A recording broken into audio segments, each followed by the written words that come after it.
Okay, I'm gonna forward you to mine. All right.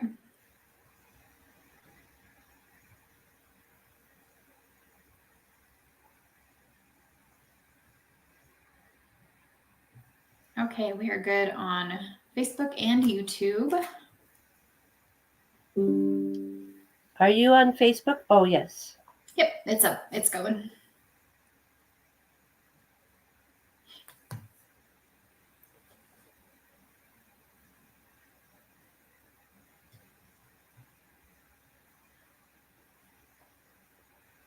Okay, you're streaming on mine too.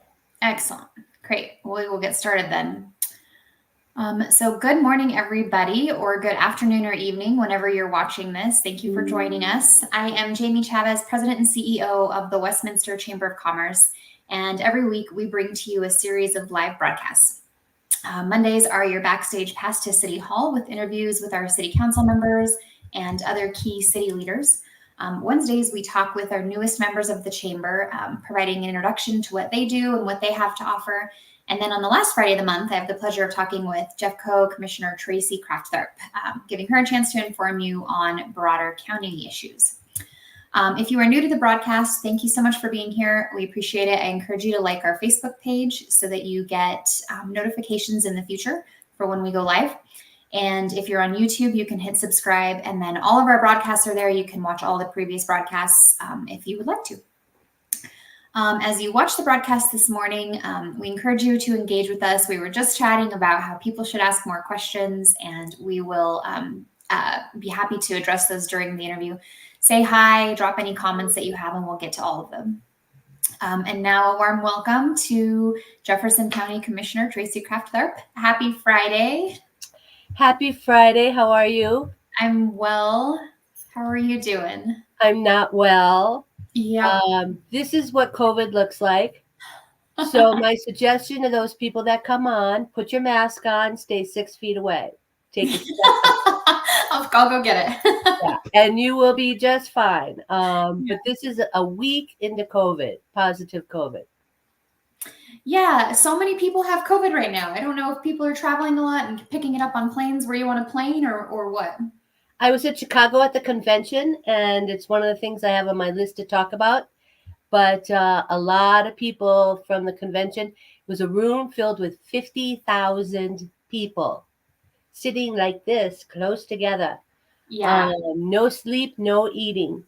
And so a lot of people got sick. And this was my souvenir.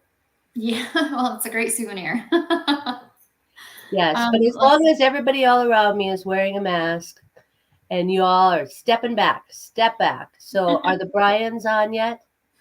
Oh, I can't tell. We've got one person that says hello. We've got Dave on. Oh, Dave, step back, Dave, step back. We don't want you to get COVID, okay? But we're glad you're here. I sure hope you start feeling better soon. You said you're a week into it. I'm a week into it. Yes, me too. But before we get started, since we met last, you had your big event. We did. We had our State of the City. Do you want to give us an update on your big event? How many people did you have? And yeah, sure. We had about 125 people, which is a good turnout for that event. And it was a really good group of people. Lots of wonderful faces in the crowd as I looked out, and so I was really happy with that. The mayor, Mayor McNally, and Jody Andrews, our acting city manager, gave their updates on all things city. And then we had our 3 superintendents from the 3 school districts in Westminster do some updates and some question and answer time. And so very informative and lots of good information. So it was definitely. I was there. I skipped out of our staff briefings that day to go. I thought Mayor McNally was like really great. Yes. I think she always does a nice job, but I think she just was really great. And it was so good to hear from Jody. And the school people I thought were good. It was very informative, fun, lots of good people that to see again. So it was a good event, I thought. Yeah, definitely. Yeah. And this was your first one. It was, yeah. Wow. So I almost have all of the major events under my belt. We've got one more in November, the Taste of Westminster. And so once that one's over, then I've officially run all of our major events. Well, congratulations. I thought this was successful, and 120 people is good. Yeah, it was good turnout. Yeah, thanks. Right, right. Yeah, so what's new with you other than COVID? So since I've been here, Jefferson County has been struggling with fires. We've been talking about Jefferson County being one of the highest fire risk areas in the state, in the region, really, for a long time. We have been talking for a long time about preparing. We've been doing these slash programs where people can clean out their yard, bring it to a centralized location in the county on certain days. We've been talking with people around, getting your insurance involved. We've been talking to people about the WUI and what is the WUI. I mean, we've been preparing for years. We've not had a serious fire. I'm not sure. We didn't have one the last couple years, but we made up for it this last month. Yep. So we had a number of pretty serious fires. The first one, the Deer Creek fire up Deer Creek Canyon, evacuated 600 homes. 600 homes. Can you Yeah. imagine? I know. I think from everything that I hear, so our Sheriff Marinelli, is the fire chief in these situations. So she is kind of the coordinator, the person directly involved. My understanding is I don't think we had any structures burned down. I think overall there was good cooperation in the evacuations. So lots of good information, but also lots of good information for the fire departments and the sheriff's department to use to put together plans for the future. So that is very good. So they were able to put that fire out. I think it started. I haven't heard the cause. I heard it was human caused. Yeah. But I I heard it haven't. was human caused, but I don't know what it actually was. Yeah, I think we haven't heard the story yet. They might still be investigating that. Um, but it started out 200 acres. I think it went up to over 1,000 acres, 65 firefighters. The thing I think everyone will remember from this fire is the press conference where they talked about the problems that they were having with rattlesnakes. Oh, Oh, yeah. yeah. You Yeah. know, that's the kind of thing you don't really think about until And interesting. August with the heat Yeah, has been a rattlesnake month. And it puts a different perspective on the work that they are doing to protect us. right. Yep.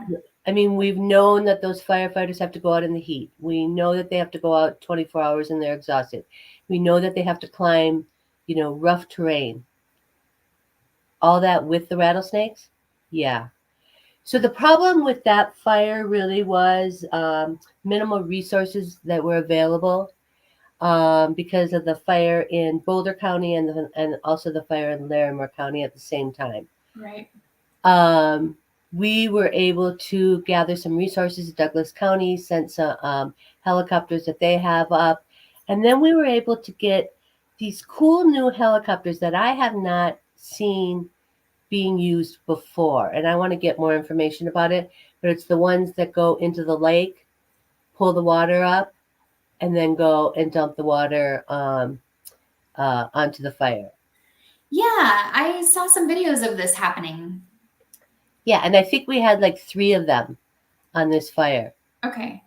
Fascinating, Yeah, isn't I it? wonder how much water they carry because that's Yeah, really cool. very cool. Yes. So that was put under control. During that process, we had a little fire over in Morrison. This is, you've probably heard this. I thought this was fascinating. The cause was birds hitting the electrical wires. Yeah, I did see that. Yeah, is no. I mean, if it's not A, it's B. I don't know how do you prepare for this? I Yeah. don't know. It's wild. Yeah. Yeah, and then they were able to put that out pretty quickly. That was over by the Fort restaurant. Uh-huh. But they were able to put that out pretty quickly. I think that was just a couple 100 yards of fire. And then last week we had a fire, and I don't even know if I have anything interesting to say about it other than we had a fire. Yeah. And they put it out, which is what we want. Yep. Yes. But just a real special thank you to all of our first responders who this last month, while we were struggling with the heat because it's been a warm month, windy, which is creates those conditions. I got to tell you, I drove before the first fire. I drive home from work on Highway 93. And as I was coming out of Golden, there was a car, SUV, parked on the side of the road where all four people in the car were smoking, and they had their hands out the window. Mm-hmm. And there was a part of me that seriously thought about pulling over, running up to the car and saying, in Colorado, we don't do that. And I didn't because safety first, right? Right. Exactly. But then it was like the next day we heard about that first fire and I was thinking, should have. Yeah. So we've been pretty safe for a while. Hopefully this is a reminder to people that we are in a bad fire zone and we always need to be careful. Yep. Absolutely. Yeah. Yeah. But I thought Sheriff Marinelli did a great job. And as being kind of our core leader and coordinator. And we actually had a town meeting. The county had a town meeting the other night, and somebody called in and said that they thought, the sheriffs have always done a nice job, but that she really did an up and beyond. So good job to her. Yeah, excellent. Yes. So that's fires. So going down my list, this is not quite county news, but it was interesting news. Sue Schaefer, who was a state representative out of Wheat Ridge, she retired. I'm not sure what year, but my first 2 years in the state legislature, she was my mentor. Wonderful woman. She has written a book. Oh, great. Yes, about her life and her life as being an advocate. And she is doing a book reading tomorrow. Tomorrow's Saturday, 10 to 11:30 at Lakewood Public Library. Did you say 10 to 11:30? 10 to 11:30. Okay. At Lakewood Public Library, and that's Sue Schaefer. And so I know you can get the book on Kindle because I bought it for 99 cents. But I mean, do you know anyone that has written a book, Jamie? A few people, but oh wow. But yeah, it's still very impressive. I mean, I certainly haven't written a book. Extremely impressive, and I think it would be good for all of us to be able to support her. Yeah, absolutely. Yeah, so if people are available, stop by the library or buy the book. You could buy it 99 cents. What's the name of the book? Don't ask me that. I'm not. I don't know. It's an interesting title. Just Google Sue Schaefer. Just Google Sue Schaefer. She actually has had a really interesting life, in her advocacy work, both prior to being in the legislature and since. So, yeah. So good for her. Yeah, that's amazing. Yeah. Okay, ballot initiative. I went over this a month ago, but that was a long time ago, so really would like to go through it again. The county commissioners in July approved language for to go on the ballot. We have since learned it will be 1A. Okay. So ballot initiative, Jefferson County 1A. And what it is it's a revenue retention ballot initiative that without raising taxes, without raising the tax rate, without raising taxes. So is the official language. Unofficially, it's without asking you to spend any more money. Okay? You're not being asked to spend anything more or submit any more to the county. That the county is approved to retain all revenue that they receive, and that revenue would go directly towards public safety and transportation projects. So I've talked about this before, that and then the last part of the ballot initiative is that there will be an audit to make sure that that's where the money really does go. I've talked about this before, where before I've mentioned we have $500 million worth of unmet transportation needs. We're now at 800. There's just transportation needs we just can't get to due to where the county has been financially. Yeah. The county has a deficit for the 2025 budget of about, right now it looks like $15 million. And we have in the past couple years cut 24 million and 16 million. The only way that we have been able to budgetarily survive is through the federal ARPA dollars. So the federal ARPA dollars have been covering a lot of our expenses, so we haven't had to make major cuts, but we have had to make cuts. Though those federal dollars are over. Got it. We have to. There's some. That's not quite true. They're almost over. They're officially over end of 2024, but because we have money that was like from the interest rates off the dollars, we can use that until 2027. But we're at a point now where we've got to make cuts if we are not able to retain. 3 years ago, everybody got a check for $14.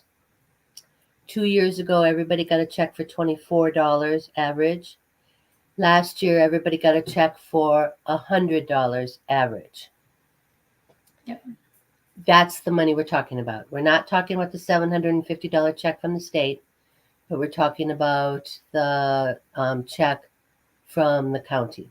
Yep. And we're not asking to increase it. We're asking that rather than refund that back, that we retain that. What's the feedback that you've gotten on that so far? The more people are learning about it, the more people are supportive of it. Okay. There are people out there, buzz, that are saying, don't raise my taxes. Mm-hmm. And I get emails from people saying, I have to live within my budget. Why don't you live within your budget too? And I try to explain, this is not a matter of living within your budget. This is a matter of, you send us money in your taxes, we send it back to you. And at the same time, we have a deficit. Yeah.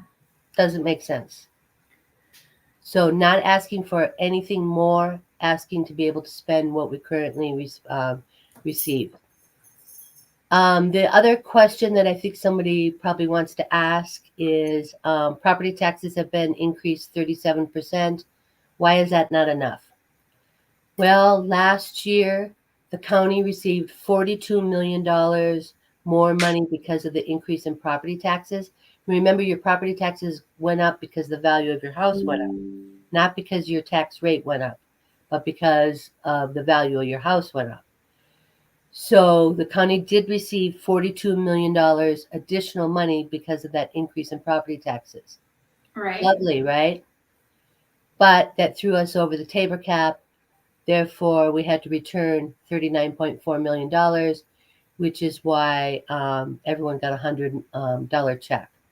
Right. This year, they are anticipating that we'll be returning about $30 million again.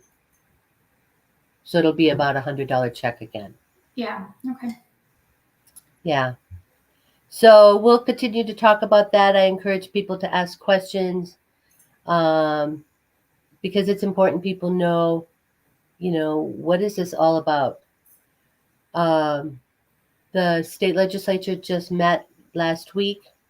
No, this week. Yeah. This week. And part of what It already feels like last week. I know. And part of what they are doing is decreasing the assessment rate on people's houses. So that will decrease your property tax. So for most people, they bought their house for $150,000, $250,000 in Jefferson County, and their homes are now worth $800,000. So that means that your tax rate does go up when the value of your house goes up. Right. Right. Okay. Any questions, you think? None coming through right now. So part of what relates to that is the county is in the middle of budget process for 2025. We have a two-step process this year. We're putting together Plan A and Plan B. Plan A is if the ballot initiative passes and we're able to retain the revenue that comes in. Plan B is asking every department to present a proposal for 10% cuts. I got to tell you, virtually every department comes in and says, the work that we do is so important. There's no place to cut. All we are is personnel. It means we would have to cut, lay people off, and it means these are things we couldn't do. And it's like, yeah, if the ballot initiative does not pass, then we will need to make cuts, and those cuts will need to be painful cuts. And every department, and you can go in and see some of that information, every department is making, there's no one that's saying we have extra money. There's nobody that's saying we've got extra stuff that we're doing. Everybody is saying this is so painful. We don't know how we're going to do it. Right. Yeah. Right. So that's the process we're in now. We're hearing from every department.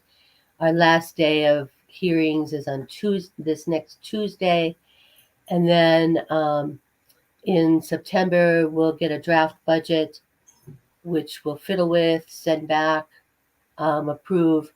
The 2025 budget doesn't get approved till I think something like November 15th is the statutory requirement. Okay. But that's the process we're in now. All right. Well, thanks for that update. We had a couple people join us and say hello. Good morning, Brian Head, and good morning, Dave DeMott. Thanks for joining us. Oh, Counselor DeMott, we have some questions for you. No. he'll be on. He's on deck. Okay. Yeah. Well, terrific. I have two more things on my list. One is I talk about this a couple times every year, the Fresh Start program that the DA does. They are getting ready to do it again. If you are somebody who has a warrant out for your arrest, I don't mean for something serious. I mean, like maybe you didn't pay a parking ticket, and it's sitting out there and you are holding your breath every time you drive by a police car or a sheriff's car because it's hanging out there and you don't know what to do about it. The Fresh Start program is coming up. It's the opportunity for you to take care of that. So watch for that on our Facebook page because that will be coming up. So how does that work? What do they do? You go in. They have it like on a Saturday, and you turn yourself in, and they look at if it's something that's not serious, they will forgive you for it. Okay. It's a forgiveness program to be able to have a fresh start. Awesome. Sounds good. Awesome. Yes. And so the last thing I have on my list is not necessarily. That sounds like Parker Brown dodging warrants. Okie dokie. Hey, I love Parker Brown because he makes the best chicken marsala. Oh, you know what? I got to tell you. So my husband and I order chicken marsala from Carrabba's to go on a regular basis because it's wonderful.